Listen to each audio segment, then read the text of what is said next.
Bienvenue à tous. Aujourd'hui, je vais vous parler de l'ostéoporose. En fait, qu'est-ce que c'est que cette maladie? Ce que vous allez pouvoir faire comme traitement naturel pour essayer de diminuer ce phénomène. Allez, on y va, let's go.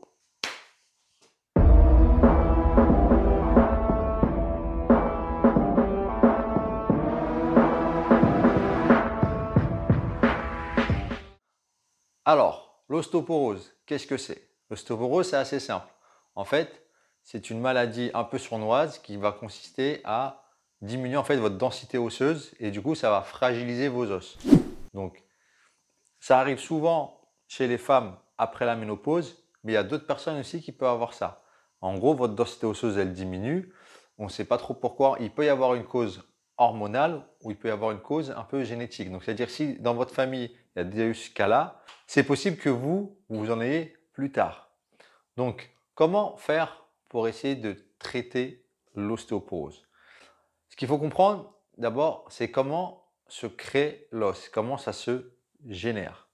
Donc, l'os, il devient de plus en plus dur face à la contrainte mécanique, souvent en compression. La compression, c'est quand tu comprimes un élément. Si je prends le fémur ici, si je le comprime de plus en plus, je ne vais pas pouvoir le plier, bien sûr. Mais en fait, le fait d'avoir de l'appui et de la force de compression, c'est ce qui favorise l'ostéogenèse, c'est-à-dire la fabrication de l'os. Donc, plus tu vas avoir d'os qui est fabriqué, plus tu vas avoir une densité osseuse importante. Et du coup, tu vas avoir moins de risque de développer de l'ostéoporose. Maintenant, quand il y a un facteur hormonal qui joue, là, ça va être un peu plus compliqué. Parce que les hormones, si c'est un problème hormonal qui fait que vous avez une perte de densité osseuse, il va falloir avoir un traitement hormonal. Pour savoir si tu es atteint d'ostéoporose, c'est assez simple. Il faut faire un examen qu'on appelle une ostéodensitométrie. Et en fait, ils vont mesurer le taux de densité osseuse que tu as dans le corps. Donc des fois, tu peux avoir une ostéoporose sur tout le corps et des fois, tu peux avoir une ostéoporose, on va dire, pseudo-partielle parce qu'il y a des endroits qui vont être un peu plus fragiles que d'autres avec moins de densité osseuse. Donc, pour essayer de diminuer ou ralentir cette maladie et avoir une densité osseuse un peu plus importante, il va falloir faire essentiellement deux choses. La première chose, c'est augmenter la production de vitamine D et pour ça, c'est très simple, il va falloir s'exposer au soleil. Plus tu es exposé au soleil, plus tu as de chances de créer de la vitamine D. Ah, il y a un chat là. Tu peux. L'exposition au soleil va favoriser la création de vitamine D et la création de vitamine D va favoriser l'assimilation du calcium dans les os et favoriser ta densité osseuse. Ensuite, il va falloir augmenter tes apports en calcium. Alors, quand je dis tes apports en calcium, il va falloir faire attention parce que l'apport en calcium, quand il est apporté via de l'eau, comme on regarde dans toutes les bouteilles, il y a beaucoup de calcium.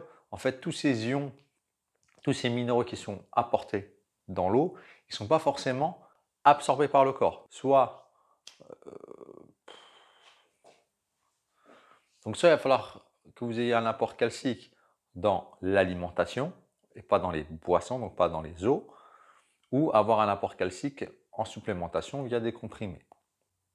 Le dernier conseil et le plus important, ça va être de pratiquer une activité physique et sportive où vous allez avoir beaucoup d'impact et de compression.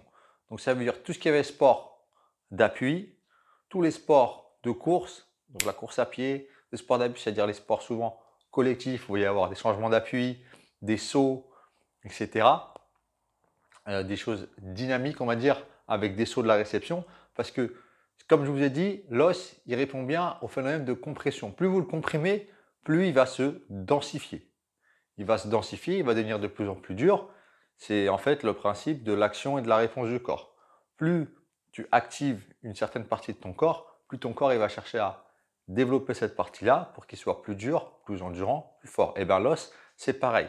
Si vous faites des activités physiques et sportives où il y a beaucoup de compression, donc je vous ai dit course à pied, les sports collectifs avec beaucoup d'appui, la musculation, quand vous faites de la musculation, vous soulevez de la charge. Si je soulève une charge comme ça, avec une barre, et ben cette charge-là, elle me met en compression. Elle vient comprimer mes os, elle vient comprimer ma colonne, elle vient tout comprimer. Donc tous ces sports-là, ils vont être très très très bénéfiques pour augmenter votre densité osseuse.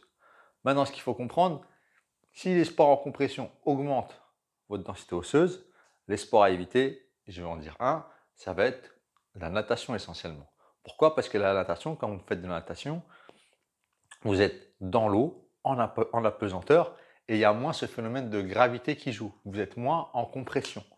Donc maintenant, si vous n'avez pas le choix et vous pouvez faire que de la natation, bien sûr, ce sera toujours mieux de faire une activité physique, par exemple d'aller nager, que rien du tout. Parce que quand vous contractez les muscles, il y a un phénomène aussi de contraction et de compression qui vient un petit peu comprimer la partie osseuse. Mais c'est toujours mieux d'avoir un sport où vous êtes en appui.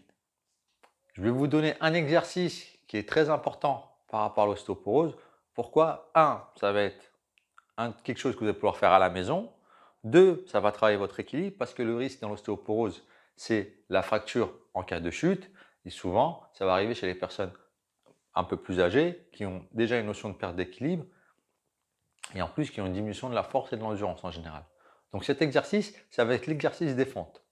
Quand tu fais des fentes, ce qui se passe, tu travailles sous un phénomène de compression vu que tu luttes contre la gravité.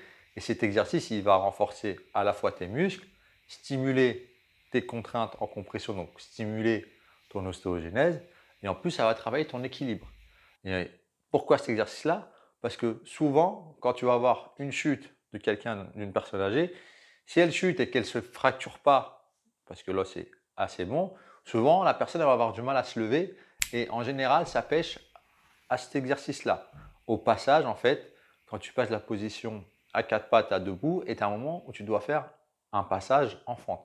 Donc cet exercice-là, il est super important pour les personnes âgées qui ont de l'ostéoporose. 1, pour prévenir l'ostéoporose. 2, pour habituer le mouvement à pouvoir se relever tout seul en cas de chute. Voilà, c'était tout. Si ça vous a plu, n'hésitez pas à me laisser un petit pouce bleu. Mettez-moi en commentaire si vous avez déjà eu cette maladie et quels ont été les traitements, surtout s'il y a eu un traitement hormonal, parce que moi je ne suis pas ultra spécialisé là-dedans. N'hésitez pas à vous abonner à la chaîne, j'essaie de sortir 2 vidéos par semaine en parlant de la santé, du sport et de ce que vous pouvez faire pour aller mieux. Et je vous dis à la prochaine, allez ciao! Yeah.